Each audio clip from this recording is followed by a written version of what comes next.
everybody, welcome to Porn with Jordan. This is the channel where I run the YouTube streets, pour tea on a variety of subjects and shows, and then sweeten it with my opinions.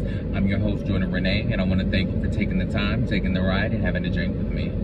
Alright you guys, today I'm going to do a little recap of the new show that just came out on YouTube called Just Lauryn. And it is a show about a transgender woman named Lauryn England who's breaking out from her old reality show, getting her own spinoff, and she's taking the world by storm. She's moving back home to really refocus herself and get centered. She's really going back to reconnect with her family and jump headfirst into her transition, right? The reason why I wanted to do this show, outside of the obvious reasons, is because I've been following Lauryn England since she first began on Chasing Atlanta back in season 1. I've been watching Chasing Atlanta since season 1, episode 1, right? So I followed Lauryn's journey all the way from pre-transition when she started the show, all the way to when she started transitioning and she wasn't really saying it, until now when she's a full-blown trans woman and she's doing her own show about her transition. I'm really excited for her. I'm really glad that she's really stepping out and she's really keeping persistent, because she really was the breakout star of Chasing Atlanta. And so I'm glad that she's kept up with the momentum and she's really kept focused. And the fact that she did not let the fact that she was the fan favorite on Chasing Atlanta pre-transition, I'm glad that she didn't let that stop her or keep her from doing what she needed to do for herself. Because at the end of the day, if your fans really love you, they're going to travel and grow with you. So I'm glad that she believed in herself and believed in us enough to love her just the same, right? And I think that, I hope that she felt that because her show was already, Chasing Atlanta was already geared toward an LGBTQ space, I think that it probably helped make her more comfortable because her fans were already of the community, right? Now, I say that in the realization that there is a lot of trans misogyny that goes on within the LGBT community. So I would have been trepidatious, just, you know, it would have been a thought. Would it have stopped me? Absolutely not. But that thought would have come into my head. So I'm excited to continue this journey and see how far it goes and how far it grows. She's pursuing music. I don't know if she's still doing hair, but excited to see the journey. The first episode was called Made in Birmingham, and basically she just showed the fuck up to her parents' house and was like, hey, I'm moving in. Excuse me? Now, I know for a fact she didn't just... I hate when television productions try to make it seem like, oh, somebody just showed up, when you see the person answering the door. Like, there's clearly somebody with a camera behind them. So why would this person with a camera just randomly be in your parents' house if they don't know that you're coming? Do you get what I mean? I hate that type of stuff, especially because I'm so used to the fourth wall being broken now that I'm like, that doesn't really, like, that doesn't read to me anymore. I am ready to find out what the hell her mama gonna say, because the way that her daddy was looking like, well, you gonna have to talk to your mama about this, because I don't know what the hell you do. I don't care nothing about you coming home. I never did. But your mama, she gonna have to, that's the conversation you gonna have to have. Like, it was crazy to see. I appreciate that Lauryn came out of the gate on a mission, right? She showed up, she busted in the house, and she sat her daddy down immediately and was like, look, you need to stop calling me Jalen, shorty. And she didn't say it in those words, of course, but it was that type of energy where it was like, look, we need to cut this, because I'm living as a woman. Like, I'm walking around like that is my gig. Like, I'm fully embracing my transition. Like, there's no going back. So you calling me by my dead name in public is wrong. This was what I was hoping we would get from this show. This is the type of stuff that I was hoping that we would get. I was hoping that we would get this educational moment where we see the dialogue happen of people really taking that chance to grow and really taking that moment to move. Because on the last season of Chasing Atlanta, Lauryn had the conversation with her dad, and she kind of came out and said, hey, I'm transitioning and this, that, and the third, blah, blah, blah. And he was supportive. But this is something that the world needs to see on a bigger scale. The world needs to see how painful it is for trans people to not be embraced as their whole self. And mind you, I understand that there are difficulties and reservations that come with the family members who grew up with you and who know you as a certain person and in a certain way. But if you love that person the way that you claim that you love that person, you should want that person to be happy regardless of how it makes you feel personally or what beliefs it goes against in your life, right? There has to be a certain point where you have to step outside of yourself and step outside of your own feelings and realize that I love this person. So this person is clearly happy making this decision and moving this way, and they're not hurting anybody, they're not hurting themselves, all of these things, then I need to be okay with that. Who cares if I agree with it or not? It's not my life. I'm not the one transitioning, right? But I feel like Lauryn had to make the impact she did when she said Jalen is dead, because you have to get it through your head at some point. Like, this is not okay. And the way that you're speaking to me is disrespectful. Like, you could tell Lauryn was trying so hard not to be disrespectful to her father, and she was just trying to simply tell him, like, listen, I love you, but this is hurting me, and I need you to do this for me, right?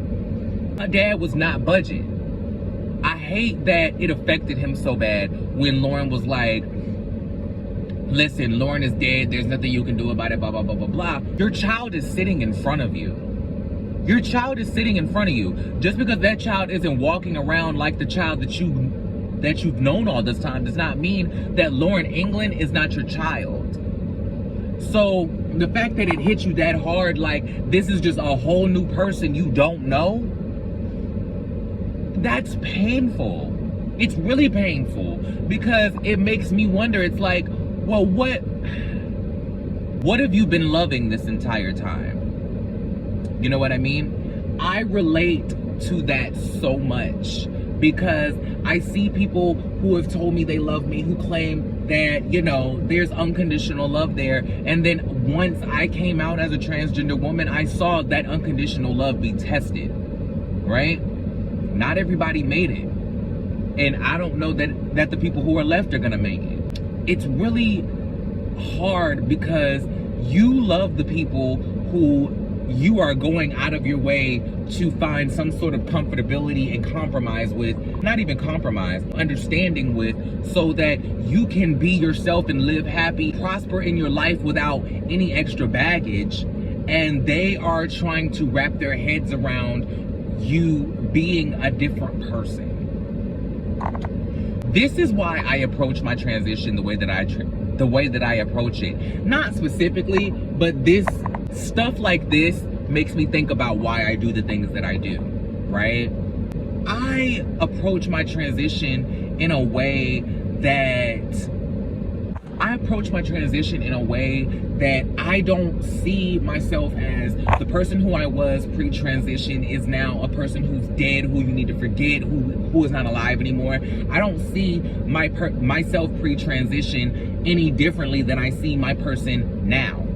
Do you see what I'm saying? There's an evolution and a growth of, but that happens with life anyway. The person that you are when you're a child is not the same person that you are when you're 25. It's not the same person when you're 45. It's not the same person when you're 60. So people grow and change regardless. Some people grow and change more than others, but at the end of the day, we're all growing and changing. Just because that person doesn't look or identify in the way that you're used to them does not mean that they are just somebody who is just unrecognizable to you.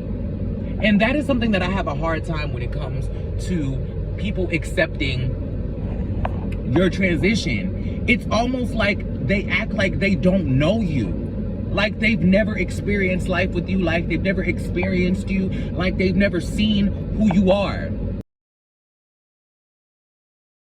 If Lauryn's transition is like mine, and I believe she spoke on it in the episode, there were hints and red flags all along. If you knew me before I transitioned in real life, then you would have known this shouldn't be any surprise to you. And I feel like Lauryn is the same way, because she did speak on how, like, why didn't you stop me from wearing heels as a kid? Why didn't you stop me from playing with dresses? Why was it cute when I was a kid, but it's a problem now? That is a question that I need her to ask her father, and I need it to be answered, because I really do want to hear that. It wasn't cute when I was a kid. So the fact that Lauryn's family, even if you are referring to somebody in their past life, it's still more respectful to refer to them in their present name, right? That's why I did that. I wanted to acknowledge that I was speaking about Lauryn's childhood, but it's still more respectful to use the present name. You wouldn't reference Caitlyn Jenner as Bruce Jenner at the Olympics, right? It would be like when Caitlyn competed in the Olympics, identifying as male. It would be something to that effect. I think that becomes harder, and it makes our transitions harder, because we're getting to know ourselves and this new elevation of ourselves, and we're going through this process, and it's like,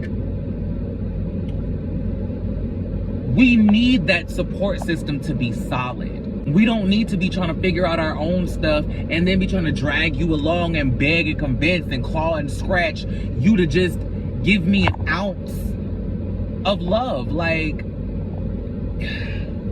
it's so hard to see that happen. And I really hate that something as simple as Lauryn's name is such a source of contention for her father, because that's little stuff in the grand scheme of things. Wait till Lauryn's body really starts changing. Lauryn has had surgeries and had lipo and BBLs and fat transfers and things like that, but wait till Lauryn's body really starts changing on hormones.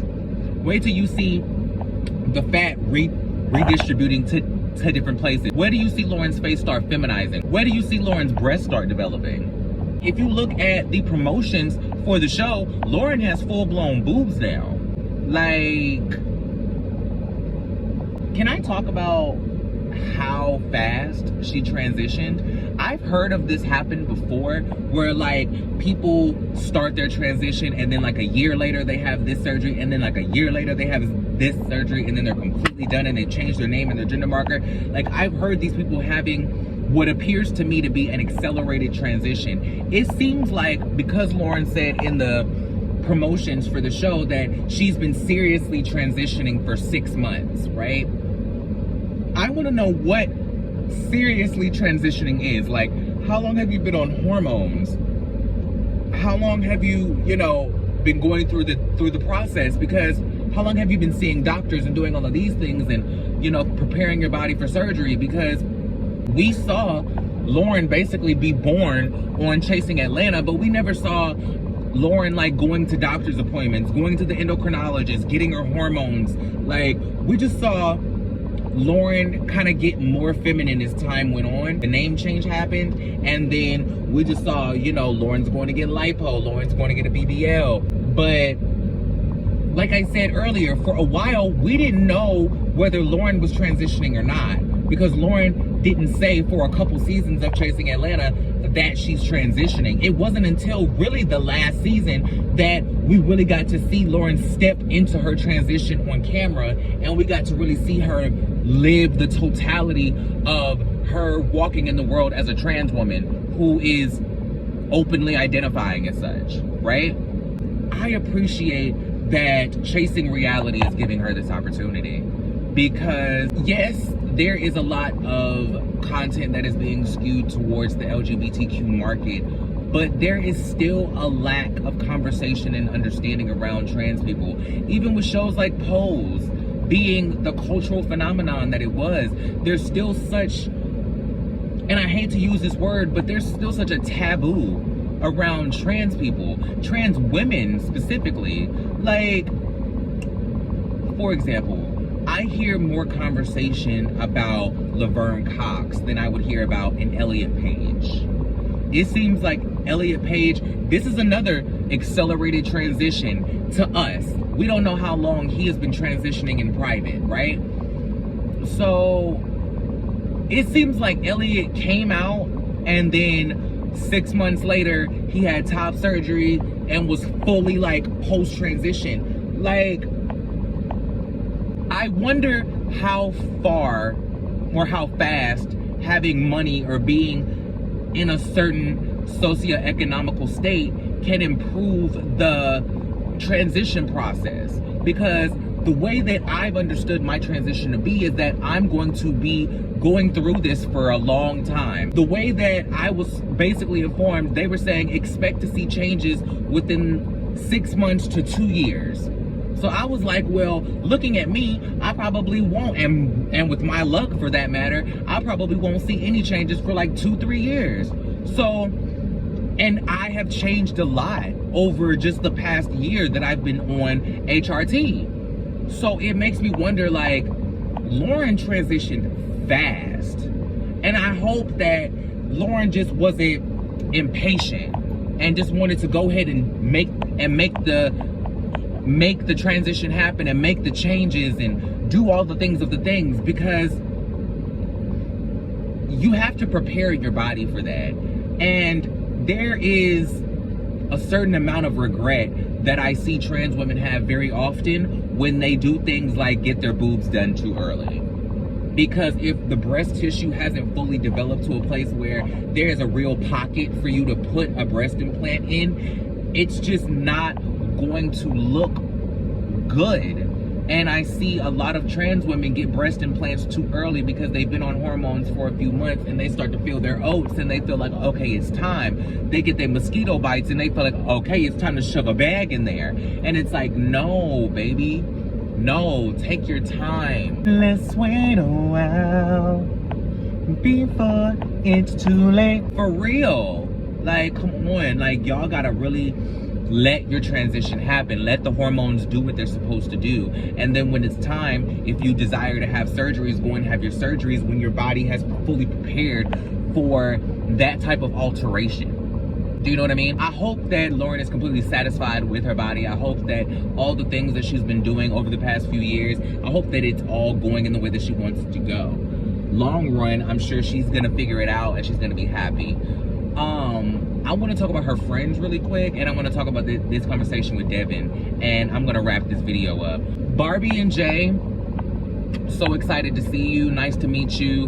Don't really have an opinion on either one of you yet. We just got to see you in this episode, so as the season goes on, I'm sure I'm going to develop more of an opinion on your characters. Y'all was dead ass wrong for not telling Lauryn that that boy was going to be there, or that he lived there, or all of that. Like, y'all, before I get too deep into that, did they tell Lauryn that they lived together? Like, did they tell Lauryn that Devin lived there? Or did they not tell her anything at all? Like, it's clear that they didn't tell her that he wasn't gonna be there, or that he was gonna be there, right? But did they tell her that he lives there? Like, that's his whole house. Like, he lives there, like he pays bills in that establishment. Like, that is his residence. Like, technically, if anything, he needs to be upset because she done popped up in his house. That is a question that I have. Did Lauryn know that he lived there?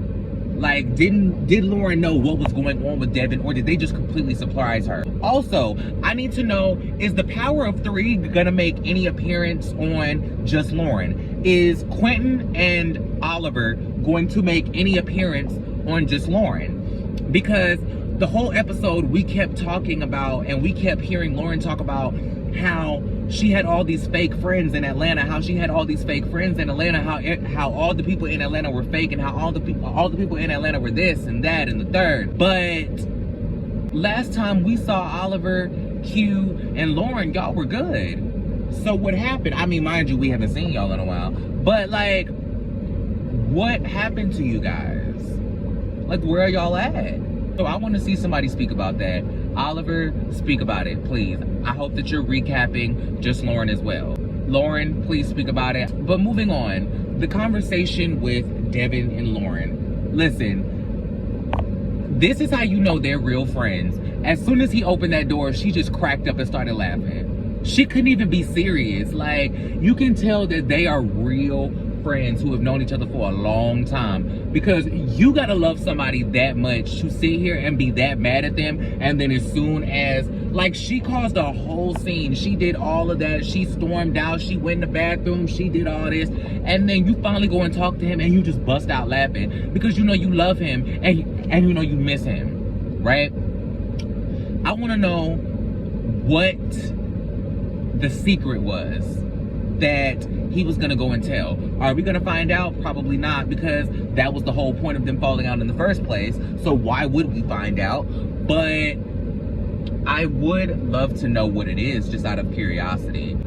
I'm glad that they were able to not have a blow up before they got to a resolution. I'm glad that they were able to just have because Lauryn did all the blowing up before she ever knocked on the damn door. So I'm glad that they were able to come to some sort of resolution and just be like, look, we love each other, let's just be friends, let's just figure it out, because we are best friends till the end of time. Yes!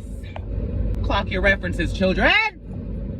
But that's really all I got. Like, I'm excited to see what's gonna come from this season of just Lauryn. I'm excited to see how Lauryn grows. I'm excited to see what's gonna go on with Lauryn's family, with Lauryn's friends, how her relationship with Devin is going to process, because as you can see, he's a cast member on the show, so it must have went well.